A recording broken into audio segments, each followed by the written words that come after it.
Imagine a weapon that makes no sound, leaves almost no trace, and can kill a target in under 15 seconds. Yet for centuries, it was dismissed as nothing more than a simple piece of cloth. This wasn't a blade. It wasn't a poison. It was something far more intimate, far more terrifying. But the world of ancient assassination holds far more than shadowy figures with daggers in the dark. History is littered with silent killers, warriors and assassins who perfected the art of death without a single drop of blood hitting the ground. Weapons so subtle they could be worn as clothing. Tools so deadly that entire empires trained elite units specifically to master them. And strangling devices so efficient that victims often had no idea they were about to die until it was already too late. Consider this: archaeologists have found ancient texts describing a silk cord that could slice through the windpipe while simultaneously cutting off blood to the brain. Death in seconds, silence guaranteed. Or the fact that in medieval Persia, royal assassins carried garrotes so thin they were virtually invisible, yet strong enough to decapitate a man if pulled with enough force. These weren't just murder weapons. They were tools of psychological warfare, designed to spread fear through whispers of invisible death. Today, we're diving deep into 5 of the most terrifying strangling weapons ever created. Devices that turned assassination into an art form. Each one more sophisticated than the last. Each one steeped in blood-soaked history. And by the end, you'll understand why these silent killers were often more feared than any sword or spear on the battlefield. Let's begin with a weapon that was so effective, it became synonymous with an entire culture of religious assassins. Weapon 1. The rumal, Thuggee strangling cloth. The year is 1830. A British colonial officer is investigating a series of disappearances along the trade routes of central India. Bodies are being discovered buried in shallow graves, dozens of them. But here's the strange part. No stab wounds, no arrow punctures, no signs of a struggle. Just ligature marks around the neck, and faces frozen in expressions of complete surprise. What he was about to uncover would shock the British Empire to its core. The victims had been killed by the Thuggee, a secret society of assassins and bandits who had been operating for centuries across India. And their weapon of choice? A simple handkerchief called the rumal. But this wasn't just any piece of cloth. This was a killing instrument refined over hundreds of years, passed down through generations of professional stranglers who worshipped Kali, the Hindu goddess of death and destruction. Now here's where it gets disturbing. The rumal typically measured about 1 meter long and half a meter wide, just a normal-looking yellow or white cloth. But woven into one corner was a coin, a knot, or sometimes a small metal weight. That corner became the business end of the weapon. When a Thuggee wrapped the rumal around a victim's throat and pulled, that weighted corner would press directly into the carotid artery, cutting off blood flow to the brain within seconds. But the technique? That's what made the Thuggee truly terrifying. These assassins were masters of infiltration. They would join traveler caravans as fellow merchants or pilgrims, sometimes journeying with their targets for days or even weeks, building trust, learning routines. They'd wait for the perfect moment, usually at night when the group made camp. One Thuggee would engage the victim in conversation, perhaps offering them food or drink. Then, at a predetermined signal, sometimes just a whistle or a specific word, the strangler would strike from behind. The entire process took less than a minute. The weighted corner of the rumal would compress the carotid arteries and jugular vein, causing unconsciousness in 10 to 15 seconds. Death followed within 2 to 3 minutes. And here's the genius of it. No screaming, no blood, no struggle loud enough to wake other travelers. Just silence. Historical records suggest the Thuggee may have killed anywhere from 50,000 to 2 million people over several centuries, though exact numbers are impossible to verify. What we do know is that when the British finally began their campaign to suppress the Thuggee in the 1830s, they arrested and tried over 3,000 members. Many confessed to dozens, even hundreds of murders. One Thuggee named Baram was reportedly responsible for 931 murders over a 40-year career, one of the most prolific serial killers in recorded history. His weapon? Always the rumal. But what made this particular strangling weapon so effective wasn't just the cloth itself. It was the ritualistic precision behind it. Thuggee weren't random murderers. They were professionals who believed they were carrying out the will of their goddess. After each kill, they would perform specific prayers and divide the victim's belongings according to strict religious codes. They had their own secret language, their own symbols, their own entire shadow society that operated invisibly within Indian civilization for generations. And that rumal? After the murder, it would be carefully folded and hidden again. Just another piece of cloth, waiting for the next kill. But the Thuggee weren't the only culture to perfect the art of silent strangulation. Across the world, in the courts and shadows of another empire, an even more sophisticated weapon was being developed. One that would make assassination not just silent, but elegant. Weapon 2, the garrote, Spanish execution and assassination tool. The garrote started as something very different from what you might imagine. It began as an execution device, a humane alternative to hanging. But in the hands of assassins and secret police, it evolved into something far more sinister. Picture 16th century Spain. The Inquisition is at its height, and the state is perfecting methods of death that are both efficient and symbolic. The garrote, originally just a wooden post with a collar and a screw mechanism, was designed to strangle condemned prisoners slowly, publicly, as a warning to others. But assassins saw potential in something smaller, something portable. They adapted it into a handheld weapon. The assassin's garrote was typically a length of wire, thin cord, or sometimes even twisted silk, with wooden or metal handles at each end. The handles served two purposes. They gave the assassin a secure grip and provided leverage for the strangling motion. But here's what made this weapon particularly brutal. Some versions included barbs or serrated edges that would cut into the victim's throat while strangling them, ensuring that even if the initial attack failed, the victim would be too injured to call for help. The technique was devastatingly simple but required practice to perfect. The assassin would approach from behind, loop the garrote over the victim's head and around their throat, then cross their hands and pull outward. This twisting motion would tighten the garrote while simultaneously compressing both sides of the neck. Death came quickly, usually within 20 to 40 seconds, but those seconds were horrifying. Victims would claw at their throats, try to get their fingers under the wire, but once the garrote was properly applied, there was virtually no escape. Now here's where the history gets darker. During the Spanish Civil War in the 1930s and throughout Franco's dictatorship, the garrote became a tool of political terror. Secret police would use portable garrotes to eliminate dissidents quietly. Victims would simply disappear, their bodies found days later with the telltale deep grooves around their necks. The message was clear: speak against the regime, and death would find you silently, suddenly, with no warning. But the weapon wasn't exclusive to Spain. It spread throughout Europe and beyond, adopted by assassins, spies, and criminal organizations who appreciated its efficiency. During World War II, resistance fighters and secret agents on both sides used garrotes for silent kills during infiltration missions. American OSS agents, precursors to the CIA, were trained in garrote techniques for covert operations behind enemy lines. The weapon even appeared in popular culture, most famously in The Godfather when Luca Brasi is garroted in a bar, a scene that, while fictional, accurately portrayed the weapon's brutal effectiveness. But here's something most people don't know. Forensic investigators can determine exactly what type of garrote was used by examining the ligature marks left on a victim's neck. Thin wire leaves a deep, narrow groove. Cord or rope leaves a wider depression.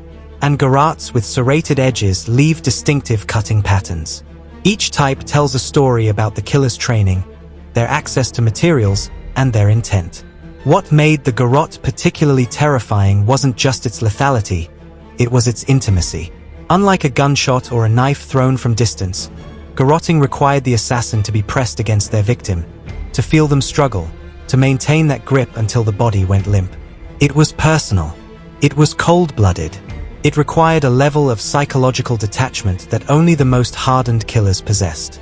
And that psychological factor, that terror of being killed up close, with a weapon so simple it could be made from items in any household, made the garrote one of the most feared tools in the assassin's arsenal.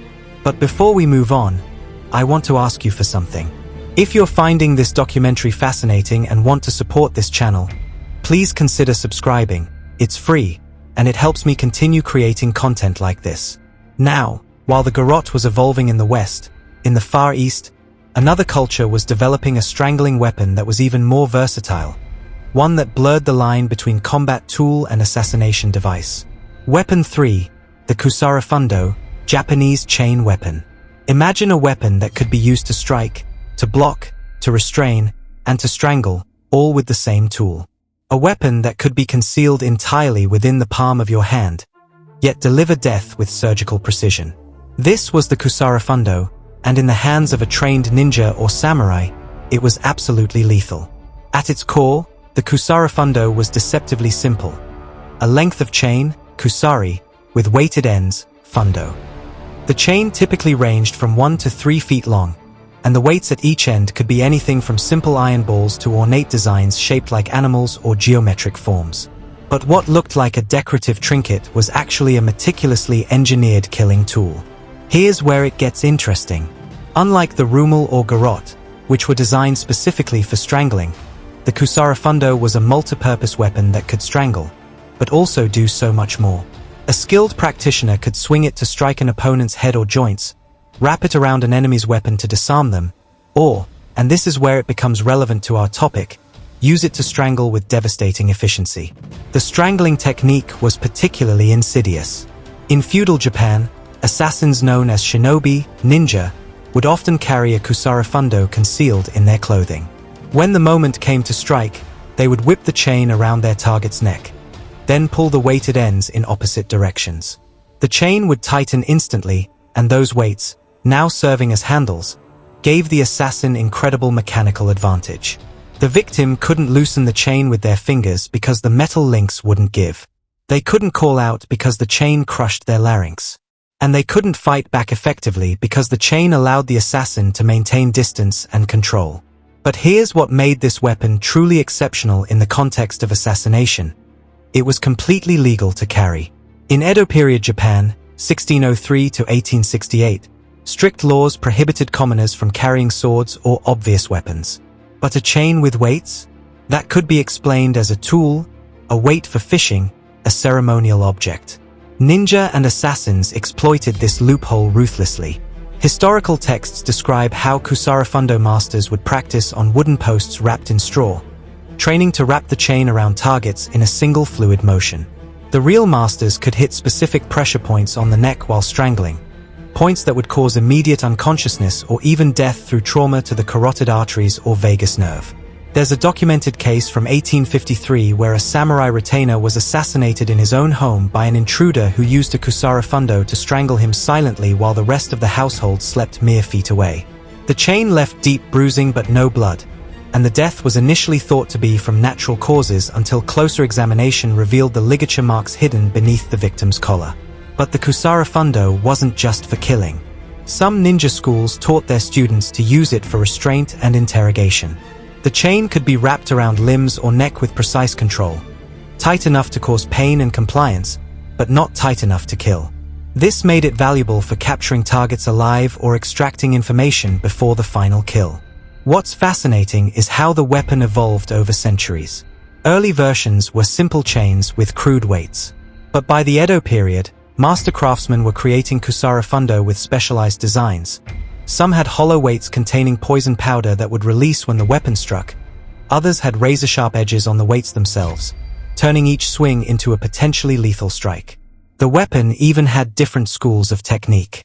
The Mosoku-ryu style emphasized using the kusarigundo defensively, to bind and control opponents. The Isshin-ryu style focused on striking and strangling techniques. Each school guarded its secrets carefully, passing them down only to trusted disciples. And here's something that connects this ancient weapon to modern times. As recently as the 1940s, Japanese military police used kusarigundo variants for crowd control and subduing suspects. The weapon's effectiveness and versatility kept it relevant across centuries, from the age of samurai to World War II. But the kusarigundo's sophistication, while impressive, pales in comparison to what was happening in the ancient Middle East, where assassins were developing a strangling weapon so intimately connected to their religious identity that it became part of their very name. Weapon 4, the strangler's cord, Hashashin Nizari Ismaili assassins. You've probably heard the word assassin before. But did you know it comes from the Arabic word Hashashin? A sect of Nizari Ismaili fighters who operated from mountain fortresses in Persia and Syria during the 11th to 13th centuries? And their preferred weapon for close-quarters killing wasn't a blade, it was a cord. This is where history and legend blur together in the most terrifying way. The Nizari Ismailis, led by the enigmatic Hassan I Sabah from his fortress at Alamet, became famous, or infamous, for their targeted assassination campaigns against political and military leaders. Unlike conventional armies that fought battles, the Nizari sent single operatives deep into enemy territory to kill specific high-value targets. And for these missions, silence was paramount. A knife might be deflected by armor or clothing. A knife made noise when it struck. But a cord? A cord was silent, efficient, and left no room for error. The strangler's cord used by these assassins was typically made from silk or hair, materials that were strong, flexible, and could be easily concealed.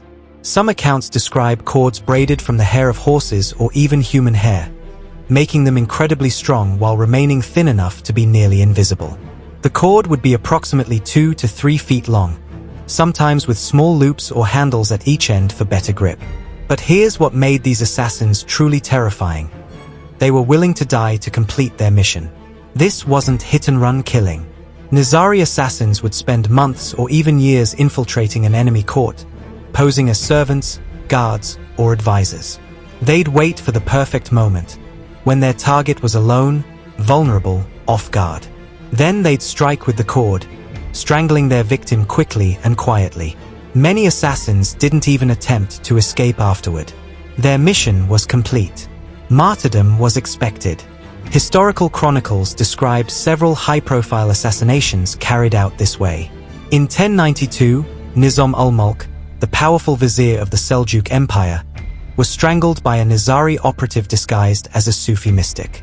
In 1192, Conrad of Montferrat, king of Jerusalem, was killed by 2 Nizari assassins who had posed as Christian monks for months to get close to him. The pattern was always the same: infiltration, patience, the silent application of the cord, then death or capture. The psychological impact was devastating. Leaders across the Islamic world and the Crusader states lived in constant fear. If a Nizari assassin had marked you for death, you could trust no one. Your closest advisor might be the killer. Your personal guard might be compromised. Your food taster, your physician, your own family members, any of them could be waiting for the right moment to loop that cord around your neck. But here's something that often gets overlooked. The Nizari weren't just killing for political power. From their perspective, they were enacting divine judgment. Hassan I Sabah and his successors believed they were eliminating tyrants and oppressors on behalf of their faith. The cord wasn't just a murder weapon, it was an instrument of religious execution. What's chilling is how effective this strategy was despite their relatively small numbers. At their peak, the Nizari Ismailis controlled only a handful of fortresses and had perhaps a few thousand fighters total. Yet they terrorized empires.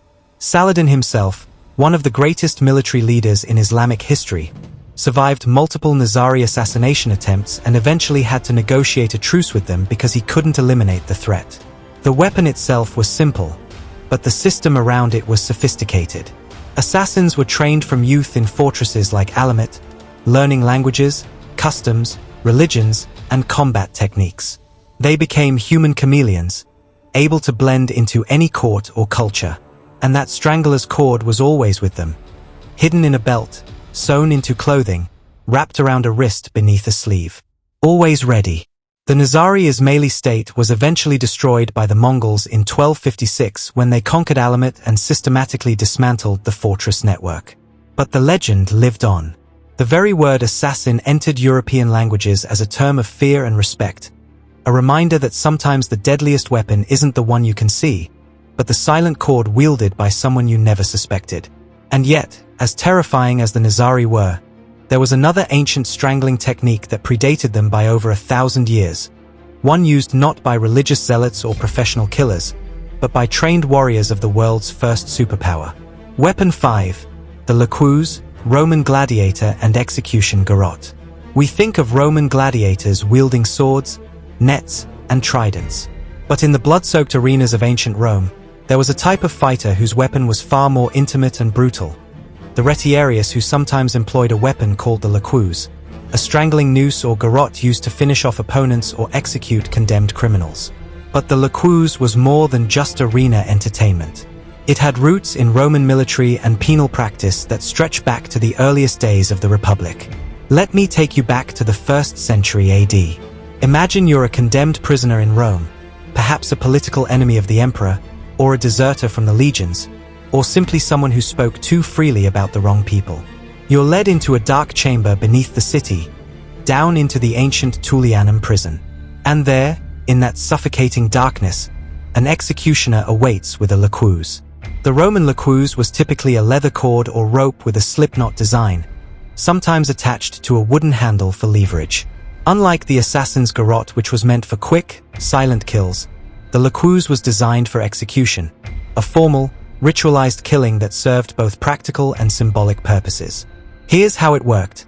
The executioner would place the noose around the condemned person's neck, then pull on the free end or twist the handle. The noose would tighten progressively, strangling the victim over the course of several minutes. This method was considered more humane than crucifixion or burning because it was faster, but make no mistake, it was still a horrifying way to die. Roman accounts describe victims thrashing, their faces turning purple, their eyes bulging, their tongues protruding as they slowly suffocated. Why strangling instead of beheading? In Roman culture, method of execution carried deep meaning. Beheading was for citizens of rank. It was quick, relatively clean, and preserved the body for burial. But strangling? That was reserved for those Rome wanted to humiliate. Slaves, conspirators, traitors, these were strangled because it was degrading. It denied them an honorable death. It sent a message, but the laqueus wasn't confined to dungeons. Records indicate that Roman soldiers sometimes used similar strangling cords in military contexts. During sieges, infiltrators might strangle enemy sentries silently. During executions of mutineers or deserters, the laqueus was employed as a form of military justice. And in the arena, certain types of gladiators, particularly the retiarii who fought with nets, would sometimes use cords to finish off wounded opponents in spectacular fashion for the crowd. There's a particularly grim historical account from the reign of Tiberius. In 31 AD, after the fall of Sejanus, a powerful prefect who had plotted against the emperor, Sejanus and his entire family were condemned. His young children, who by law couldn't be executed while virgins, were first violated by the executioner, then strangled with the laqueus. Their bodies were thrown into the Tiber River.